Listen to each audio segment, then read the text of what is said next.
એક વખત ખાઈ જો પછી તમને અનુભવ થાય કે નહીં મસાલાનો સ્વાદ કેવો છે, વસ્તુનો સ્વાદ કેવો છે. અમેરિકા, લંડન ગઈ. હા, વિદેશમાં ભોગી ગઈ છે હા. એમ ને? તો મને એ કહો કે આ કાસરી છે, કાસરી ઘણી જગ્યાએ બનતી હોય, પણ તમે ટમેટાની કાસરી, વઢવાણી, આ મેથીના આટલી બધી કાસરી તમને આમ કેમ વિચાર કેમ આવ્યો કે કાસરી બનાવે? મારા સાસુ વર્ષોથી બનાવતા, પછી એની રીતે અમે મળ્યા બનાવવા. અમારી કાસરી અમે સગા સંબંધીને દેતા, પણ હવે બધા લોકોને ફાવી ગઈ એટલે હવે પછી બહાર મળ્યા આપવા, વેચવાનું ચાલુ કર્યું. વેચવાનું ચાલુ કર્યું. અચ્છા, મને એ કહો કે આ માનું કે આ વઢવાણી મરચા છે તો એ ભરેલા હોય છે, હા. રેડી?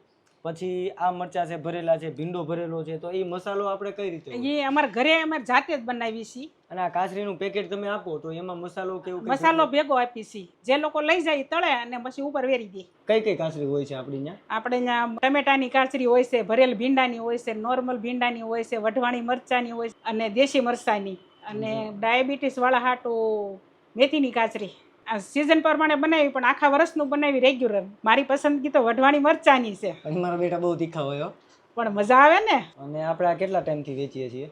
આપણે 6 મહિના થા. કાચરી ઘણી જગ્યા ઉપર ગઈ, મુંબઈ ગઈ, પૂના ગઈ, રાજકોટ, ભાવનગર, અમરેલી, અમદાવાદ, જામનગર, જયપુર, અમેરિકા, લંડન ગઈ. હા, વિદેશમાં ભોગી ગઈ છે હા. એમ ને? વાડીમાં જે ઓર્ગેનિક બને ને એ બધી જ વસ્તુ ની આ કાચરી બનાવે છે. જો તમે સારામાં સારી ઓર્ગેનિક ને યુનિક કાચરી ખાવા ઈચ્છતા હોય ને તો કોલ કરીને ઘરે મંગાવી લેજો.